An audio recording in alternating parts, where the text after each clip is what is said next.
Olá, este é o Arquivo Vivo. Aqui você sabe exatamente como trabalha a polícia, como trabalha o Ministério Público, como trabalha a perícia, como trabalha a justiça e também como trabalha a imprensa, a mídia. Hoje, com Renato Lombardi e sem o Percival de Souza, que tirou uns dias de férias. Então a gente vai tocar o barco aqui, falando hoje de uma situação que é exemplar. Num processo, num inquérito, numa conclusão de um caso, numa condenação ou numa absolvição, a perícia ela é fundamental, que a gente sempre fala aqui. A perícia esclarece uma série de dúvidas, acrescenta. E hoje nós trouxemos aqui no Arquivo Vivo o perito Ricardo Caires dos Santos. Ele é um perito judicial do Tribunal de Justiça, caminha por esse setor de todas as maneiras, tanto seja no criminal quanto seja no judicial. Seja bem-vindo aqui. Obrigado pela oportunidade de estar participando com você, Lombardi. E é isso, né? Atuo aí como perito do juízo aí já há 15 anos, né? Nomeado pelo Tribunal de Justiça. E atuo também nas esferas trabalhista e no civil, né?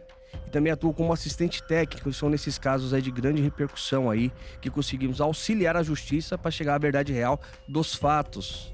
Como é que o perito, a gente costuma dizer exatamente isso, você tem um local de crime, o perito vai e começa a analisar uma série de coisas. Como é que ele consegue trabalhar num acordo com a justiça, com o Poder Judiciário, com o Ministério Público e com a polícia? Então, a questão do perito, né, o perito criminal oficial, ele chega lá, pega toda a preservação e colhe todos os vestígios, todas as evidências. E dali ele vai trabalhar conforme a quesitação do delegado do Ministério Público, né, muitas das vezes. E nós, peritos judiciais, a pedido do juízo. Quando é uma assinatura, é um áudio ou uma digital, que a pessoa alega que não escreveu o documento, aí nós fazemos a perícia. Muitas das vezes já aconteceu, a pessoa já não está mais viva, nós utilizamos documentos dela para fazer a comparação e chegar à verdade real ali dos fatos. Então, assim, o perito tem que preservar, colher todos os vestígios, todas as evidências para ali conseguir ali fazer um trabalho para chegar na autoria de um crime, tá? Tanto na esfera criminal, tanto na esfera do judicial, que é os peritos do juízo. E a figura do assistente técnico, muitas das vezes ele entra ali também para poder auxiliar todo o trabalho da perícia, que muitas das vezes aí um laboratório particular ele tem equipamentos mais atualizados muito do que um instituto, né? Nós tivemos um caso aqui em São Paulo, já faz algum tempo, a gente até contou a história aqui no Arquivo Vivo. Tinha um governador do Acre que se hospedou num hotel. Ele estava passando o fim de semana aqui, porque na segunda ele ia a Brasília para depor numa CPI. Estava aqui num hotel nos Jardins e ele foi assassinado. Os ladrões entraram, assaltaram o andar, ele acabou sendo morto e a polícia esclareceu o crime. Eu lembro na época o delegado Nelson Guimarães, com quem eu conversei, e eu acompanhei todo este caso. Ele disse o seguinte: um detalhe possibilitou o esclarecimento do crime, uma impressão digital numa parede no último andar do prédio. Como é que consegue esclarecer um crime, identificar alguém através de uma única impressão digital? Isso que é bem interessante, Lombardi, que a perícia, não só com a digital, mas também com a voz, com a escrita, nós conseguimos chegar ali na pessoa. Então a digital ela tem todas as características ali, individualizando a pessoa. Então o que a polícia fez nesse caso? Colheu, preservou e levou para o laboratório. E ali tinha um acervo de digitais, ali eles confrontaram. Presilha externa, interna, ali conseguiu chegar ali na pessoa. Então a preservação e um trabalho minucioso da polícia, buscar todos possíveis detalhes ali para a perícia, isso que deu o diferencial.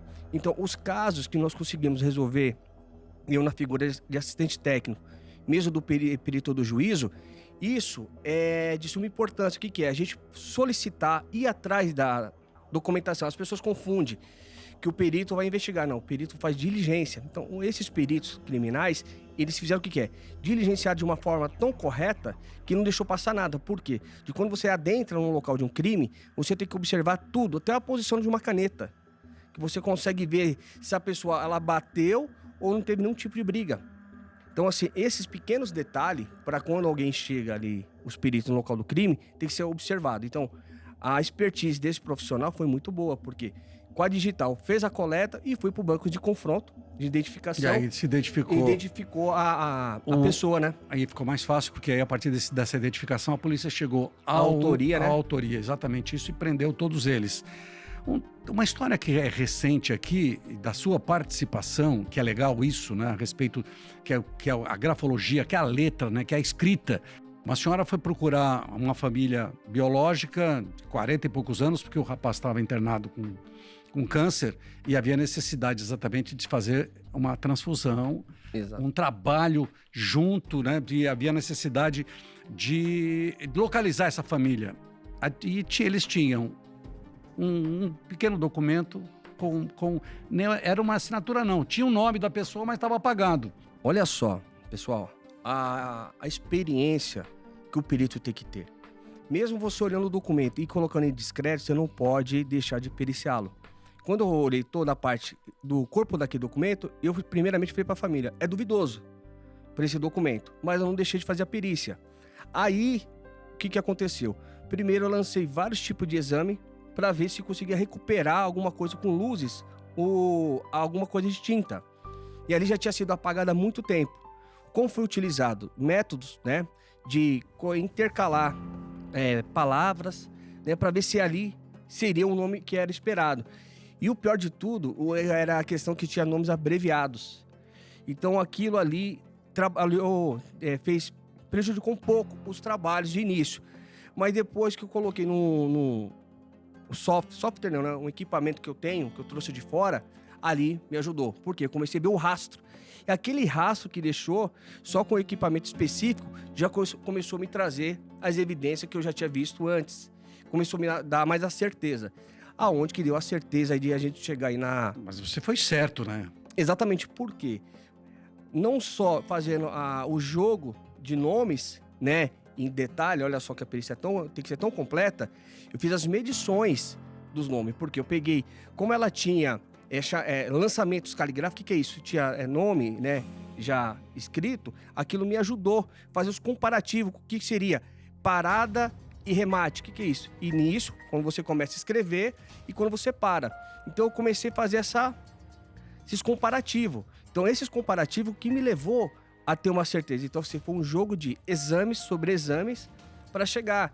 Porque ali eu pude ver tomadas de assinatura, cruzamentos. Então é interessante, nesse trabalho, mostrar o que estava escrito ali, todo o nome, e não foi a mesma pessoa, que era só a assinatura dela mesmo ali. Onde que dificultou. Se dentro da, que salvo engano, acho que era Silva, ao final, que a gente pegou a letra A mais outra letra, viu que não seria a mesma pessoa. Se fosse o que tivesse escrito o mesmo texto, nós faríamos o que é? A parte de calibre. É o tamanho do nome por extenso. Então ali foi esse trabalho. Mas foi um trabalho tão fundamental que foi tão rápido que a família foi encontrada. A família foi encontrada, pena que a senhora já tinha morrido, né? Exato. Mas os filhos foram encontrados e a coisa se desenvolveu. Agora, você falando a respeito da caligrafia, né? Você que está nos vendo e você que está nos ouvindo, muitas vezes a pessoa falsifica uma assinatura, né? Isso é muito, infelizmente, é muito comum. As pessoas, elas recebem uma aposentadoria e aí a família quer pegar o dinheiro, falsifica. É difícil para saber, nesse exame grafotécnico, quem está certo, quem está errado? Lombardi, bem legal você ter colocado isso. Eu, como perito do juízo, aqui no estado de São Paulo, vi muito para nós no cível. Aposentadoria. O que acontece? Geralmente é um familiar, a mãe teve um derrame, aí ela começa a escrever com a mãe. Muitas das vezes ela faz por decalque, escrever por cima, decalcar é escrever por cima, ou copia. Então isso para nós, peritos, é muito importante, porque tem a parte genética, que nós pegamos a questão da sulcagem, que é o peso que eu identifiquei na carta lá do Francisco, do documento do Francisco, e a outra parte que é ataque e remate. Isso é o individualizador de indivíduo. Você inicia de uma forma e eu inicio de outra. Quer dizer, dá para saber quem que foi falsificado. Exatamente. Ali. E tem interessante, assim, a gente mostra que, de fato, Ricardo não assinou esse documento e nem Percival. Mas se for indicado dentro do processo que tem um suspeito, o juiz pede para que ele vá no meu laboratório ou mesmo em juízo, fazemos a coleta da assinatura dele, inúmeras, 40 assinaturas, e ali fazemos a comparação. Ali a gente tem na autoria do crime. Olha que interessante. A gente está conversando com o Ricardo Caires dos Santos, que é o perito judicial do Tribunal de Justiça. Fala um pouco a respeito da voz. Como é que dá para fazer esse comparativo de voz para saber quem está falando, se é mesmo a pessoa que está se passando ou se não é? Poxa, bem interessante isso. Tem um caso, aconteceu no ano passado no Rio Grande do Sul. Então a mãe foi presa, né, falando que ela tinha matado o filho. E a perícia de identificação de voz, ela chegou ali e mostrou que não era ela, porque quando falaram que foi no dia 14, o áudio colhido, só para eu chegar lá, ele foi colhido no dia 15, pelo Celebrity, uma prova irrefutável que é um equipamento israelense e feito pelo Ministério Público. Numa fração de 3 segundos, eu consegui mostrar que aquela voz era pertinente do filho dela, mostrei que o filho dela então não morreu no dia 14, ele morreu no dia 15. Ou seja, se não for no dia 14, tirou ela da cena do crime. Cancelamos o júri. Acredito que ela já está em liberdade. E como foi feito? A questão da frequência, né? Só para todos saberem, eu passei aqui uns quase 6 meses na Unicamp lá, participando de um grupo de estudo convidado sobre essa parte forense. O que acontece? Não é só a questão de equipamentos, você também tem que ter o ouvido treinado. Porque muitas das vezes você vê as pessoas falar frequência, pega esses aplicativos. Na verdade, não é isso. A respiração... Também é? Porque assim, eu falo assim, Ricardo, eu vou pegar algo. Nisso eu tenho o que é? As retomadas da minha respiração. Consigo ver se a pessoa é fumante, já foi fumante ou não. Na questão também. Interessante isso. Então, a parte, isso daí é tudo o que é? Individualizador de indivíduos. Então o perito tem que estudar muito isso. A parte da fonética, a questão da respiração, a articulação, o dialeto regional, né? Então, assim, nós pegamos essas pessoas que fazem dublagem. Eles pensam que faz bem. Não, ele só tem uma tomada, depois ele cai no erro. É aquele que imita, né? Tem alguns apresentadores são facilmente imitados, né? Citamos aqui o caso do Silvio Santos. Muita gente imita o Silvio Santos, tem gente que acredita que é o Silvio Santos falando, mas a perícia consegue separar. Numa outra oportunidade, eu posso fazer exames ao vivo aqui, pegar inúmeros que aquelas pessoas falam, é perfeito. Eu já começo a mostrar ali, depois que a gente treinar a pessoa, na segunda tomada que a pessoa fala de uma frase, a pessoa já identifica que não é o Silvio Santos, ou a Lombardi, ou outra pessoa com conhecimento. Então, a gente falou da voz, a gente falou da letra. Vamos falar agora da instrumentação. O perito tem que ter meios para trabalhar. Porque eu lembro que quando eu comecei no jornalismo, o perito não tinha quase nada. Nada. Era uma coisa, ia no tranco, né? E mudou muito. Hoje... tem o software, que não tinha software. Hoje, com software, ele faz milagre, mas só o software não resolve. Você tem que ter o homem para exatamente tocar a coisa. Exatamente. Primeiramente, você tem que ter expertise, você palpar e ter o conhecimento da matéria. Posterior, você usar os equipamentos. Eu me lembro, eu me formei na faculdade em 2003. Onde eu tive o primeiro contato com a papiloscopia foi em 2003, na parte de medicina legal, onde que eu conheci a perícia de fato.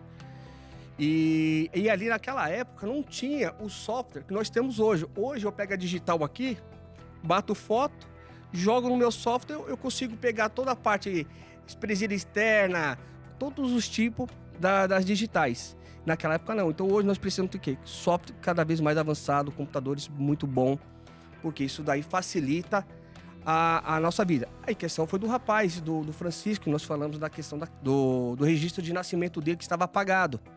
Se não fosse a minha expertise de tanto laboratório, né, que graças a Deus, esses 15 anos aí auxiliando os juízes do estado de São Paulo na figura de perito do juízo, me ajudou bastante, porque é manual, lupa, olhando, ataque, remate, colocando na luz.